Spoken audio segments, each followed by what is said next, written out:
આગળ સમાચારમાં વાત કરીએ તો પાટણથી સમાચાર પ્રાપ્ત થયા છે। પાટણથી સમાચાર સામે આવી રહ્યા છે। કહી શકાય કે પાટણમાં હેમચંદ્ર યુનિવર્સિટીમાં કુલપતિની નિમણૂક કરવામાં આવી છે। તો સમાચાર સામે આવી રહ્યા છે। પાટણમાં હેમચંદ્રાચાર્ય યુનિવર્સિટીમાં નિમણૂક કરવામાં આવી છે કુલપતિની। વીર નર્મદ યુનિવર્સિટીના હેડ પ્રોફેસર કિશોર પોરિયાની વરણી કરવામાં આવી। તો રાજ્યપાલ દ્વારા નિમણૂક કરવામાં આવી છે। 2 દિવસમાં યુનિવર્સિટીમાં કુલપતિ તરીકે ચાર્જ સંભાળશે।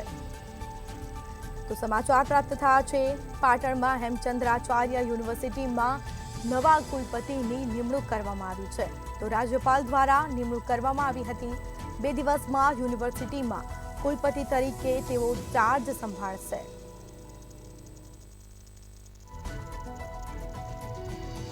તો વીર નર્મદ યુનિવર્સિટીના હેડ પ્રોફેસર કિશોર પોરિયાની વરણી કરવામાં આવી છે।